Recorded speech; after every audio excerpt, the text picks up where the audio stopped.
Muy buenas noches y bienvenidos al programa de radio para los entrenadores de fútbol. Yo soy Luciano Candel y estamos aquí con vosotros en Libertad FM un domingo más hablando acerca de lo que tanto nos apasiona a los técnicos, el día a día, los entrenamientos, los ejercicios, la planificación.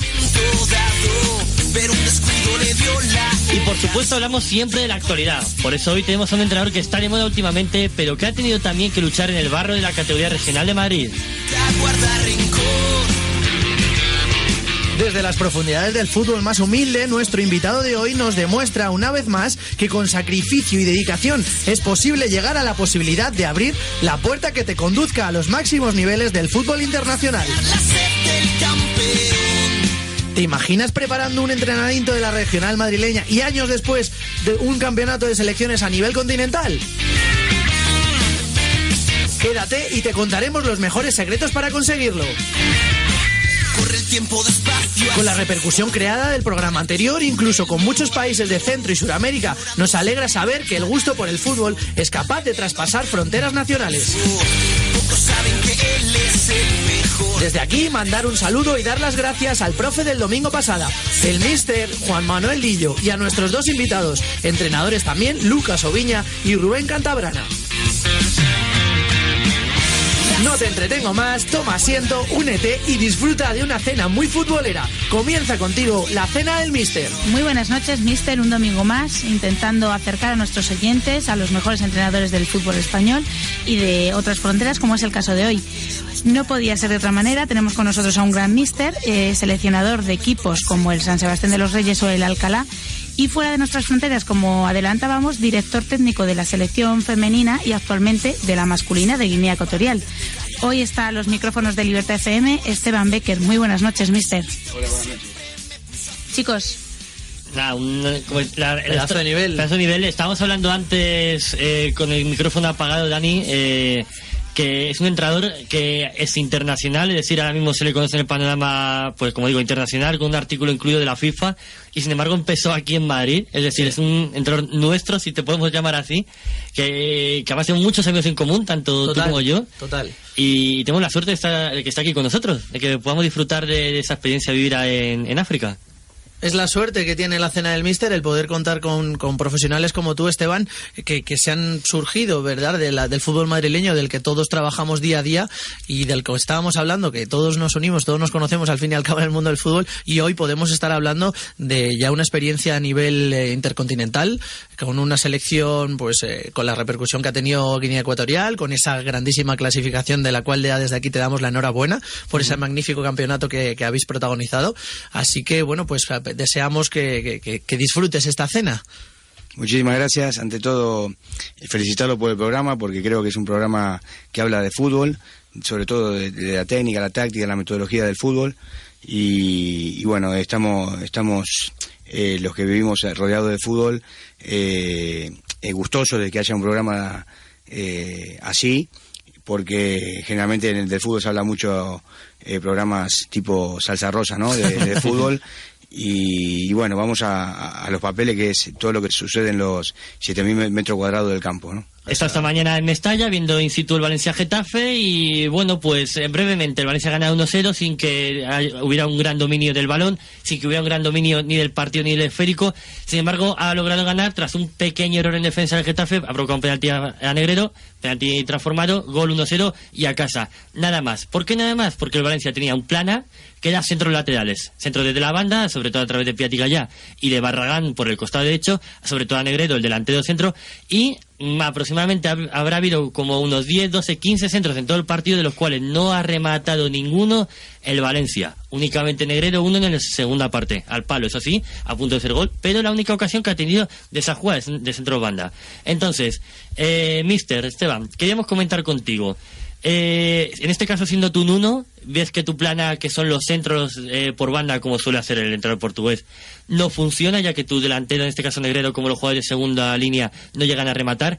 ¿Qué optarías? ¿Por buscar un plan alternativo? A lo mejor variar ese plan A de centros de laterales de la banda. ¿Qué es lo que haces en tu caso? Bueno, yo creo que en todos los encuentros tienes que tener primero estudiado el rival. Hay que hablar, podemos hablar de Valencia y de Getafe. ¿Qué planteó el Valencia y qué planteó el Getafe? Quique sabía específicamente cómo iba a ser el plan A que tú dices de Nuno. Desde luego. Porque uno puede saberlo o no. Entonces, si el rival está estudiado, tú sabes que tiene centro de la banda, tratará de que tu equipo esté sobre todo muy consciente, sobre todo en zona defensiva, con los dos centrales y quizá un mediocampista acercándose a colaborar en tareas defensivas para ser un tercer central ante estos centros laterales, tener bien el equipo bien cubierto en cuanto a las basculaciones, tapar al hombre que te va a centrar, hacer lo que se entre lo más difícil posible para que su centro no sea acorde a ponérsela justo en la cabeza a Negredo. Y después, claro, un buen marcaje. Se suele confundir en el fútbol, se suele mirar el balón en vez de marcar al que te va a marcar el gol. Entonces centra desde la banda derecha Barragán, por ejemplo. Barragán, y de pronto el defensa central está mirando el balón en vez de marcar al que te va a marcar el gol, pues es gol. Y Negredo a festejar. Entonces yo creo que habrá tenido, conociendo aquí, que a Alberto Giralde, Antonio Díaz Carlavilla, que están trabajando juntos, miran todo y no pueden evitar que haya un penalti y que le metan un gol Negredo de penalti. Sí. Pero los centros aéreos se han evitado, sí. Y yo creo que han trabajado bien esa faceta. La verdad es que el Valencia ha terminado ganando por esa calidad que hablamos de Negredo, no por el hecho de jugar bien o mal, ya que, bueno, al fin y al cabo los centros que buscaba, ese objetivo no lo logró. Y quería hablar también un poco más técnicamente de esos centros, mister, acerca de, como tú bien dices, ese perfil, ese marcaje, yo creo ya individual, empieza a ser zonal, luego pasa individual cuando ya el balón está en zona lateral del área, ya es un marcaje más férreo. ¿Crees que hay que darle más importancia quizás a tapar el centro por parte del lateral, o a lo mejor es más importante ese marcaje para evitar el remate? Se suele confundir los marcajes zonales, como dices tú, con los marcajes individuales, ¿no?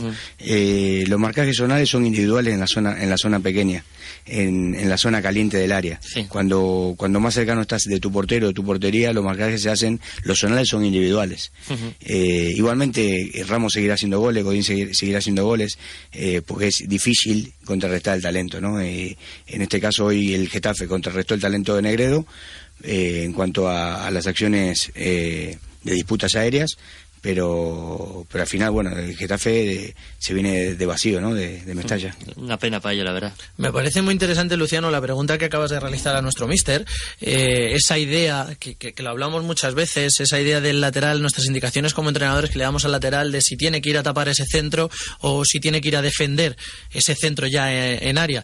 Creo que ahí la idea puede ser que depende, lógicamente depende de toda situación, depende de todo contexto de partido. Pero creo que ahí tenemos que entender, en nuestras indicaciones a los jugadores deben ser para que entiendan cómo es el posicionamiento del jugador poseedor del balón. Quiero decir, si el jugador poseedor del balón ya está preparado para realizar un centro, de poco te va a servir, en mi opinión, que vayas alocadamente a tratar de tapar ese centro, ¿verdad? A lo mejor sí te puede ser un poco más efectivo, pues, el hacerte fuerte en ese área, esos marcajes, como tú bien dices, que estoy muy de acuerdo contigo, que deben ser individuales y fuertes en la zona caliente del área, pero que el jugador, creo que el entendimiento, o sea, tiene que tener un entendimiento de cómo va a ser esa jugada, ¿verdad? Exacto, sí. Tú tienes, pongamos un ejemplo, ¿no? El Luis Figo en la banda derecha del Madrid. Sí. Sabes que te mete una diagonal como extremo derecho, te mete una diagonal, sí, que te provoca muchísima incertidumbre, mucho peligro, o lo dejas desbordar. Claro. Para que te tire un centro. Si tú tienes centrales contundentes, fuertes, que practican un juego defensivo férreo, como decía Luciano, pues que se entre, claro, pero que no se te meta para adentro porque te complica la vida. Además debemos de hacer conocer también a los jugadores cómo son los jugadores rivales. Lógicamente tú has dado un perfil de jugador como Luis Figo, que te ponía un centro desde cualquier lado, claro, ¿verdad? Sin necesidad de hacer nada, porque te la sacaba muy bien. De hecho, creo que sigue siendo no sé si Messi ya la ha superado con esto de las asistencias. No, pero sí es verdad que hasta hace nada era el máximo asistente de la Liga, de la historia de la Liga. Jugadores otros quizás más dribladores, más extremos, más dribladores. Te voy a poner un ejemplo muy así. Joaquín, por ejemplo, sí, hablando de la época del Valencia, pues hay que conocerlos. Debemos dar esas indicaciones, ¿verdad?, a los jugadores para que conozcan también a quiénes se van a enfrentar. Sí. Es más, por ejemplo, y hablando precisamente de Carlavilla, yo me acuerdo cuando me dio a mi clase de la licenciatura, nos comentaba el caso de Juanfran, del jugador del Atleti, que era extremo en el Madrid. cómo cuando le daba espacio el defensa se entraba, y cuando el defensa tapaba el centro le intentaba regatear, ya que era un jugador versátil capaz de hacer ambas cosas, con lo cual, como dice Dani, también lo sigue demostrando hoy en día. Exacto, es la inteligencia que tiene el jugador, ¿no?, para saber en qué contexto está en cada jugada. Sí, nosotros, por ejemplo, con Antonio Díaz Carlavilla nos hemos enfrentado con Juanfran jugando en el Real Madrid, con el Real Madrid Castilla en la antigua Ciudad Deportiva.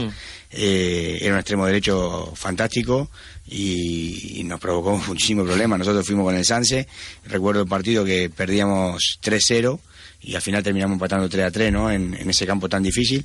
Y ahora cómo han sabido cambiarlo de posición y está en la selección, ¿no?, Juanfran jugando de lateral derecho a un nivel altísimo. Y bueno, tienen la fortuna de saber la profesión de wing, de extremo, y entonces cada vez que sube al ataque no sabe por dónde cogerlo. Claro. Es una doble arma, ¿no?, que tiene el Cholo Simeone ahí. Sí, desde luego. Y bueno, la verdad es que ese fue más que nada el planteamiento del partido de esta mañana. Precisamente le pregunté a Quique en la rueda de prensa acerca de ese trabajo que tú has dicho, Esteban, acerca de cómo defender esos centros laterales. Y como bien has dicho, un centrocampista, Javier Rodríguez, que bajaba a ayudar a los centrales, de forma que, bueno, creaba superioridad con respecto a Negrero. Y también le pregunté a Nuno, para acabar ya con esta parte del programa, le pregunté a Nuno por los distintos cambios de sistema que ha hecho durante el año. Porque es verdad que cuando no tenía extremos ha jugado con 3 centrales y 2 carriles largos. Hoy, por ejemplo, ha empezado 1-4-3-3 para cambiar, convirtiéndose en un 1-4-4-2 con 2 centrocampistas en el doble pivote. ¿Tú crees en tantos cambios de sistema como en este caso? A lo mejor eres más de moverte solo en uno y la variante del segundo. No, mira, primero decir que llevo 40 días sin enterarme del fútbol de España. Normal. Porque estaba con la Copa de África. Quizá tenías por ahí algo importante, ¿verdad? Y entonces el estar fuera ni sabía tampoco que estos cambios de entrenadores en Getafe, tampoco sabía que hoy el partido de Getafe-Valencia no lo vi, por eso digo lo que pienso, ¿no? Y claro. tú me confirmas. Sí, has dado en el clavo, vaya. Bueno, sin querer, ¿no? También vale, también vale. Bueno, ahora mismo... ¿Tu pregunta concreta cuál es? ¿Qué es lo que me quieres preguntar? Que si crees que un entrenador tiene que variar en sus sistemas, es decir, tiene que moverse en varios sistemas, o a lo mejor solo centrarse en un único sistema y tener variantes con respecto al mismo. Bueno, yo creo que siempre hay que tener variantes. Uno se mueve, por ejemplo, en mi caso, mi sistema es el 4-4-2, pero de acuerdo a los elementos, mis jugadores, por ejemplo, disponible para cada uno de los encuentros, o quizá también al rival, puedo variar a un 4-2-3-1, puedo variar a un 4-1-4-1. Y bueno, entonces uno va variando un poquito de acuerdo también a cómo tiene a sus jugadores, y muchas veces también teniendo en cuenta al rival, ¿no? En el siglo XXI no tener en cuenta al rival para mí me parece algo desalmado, ¿no? Desde luego.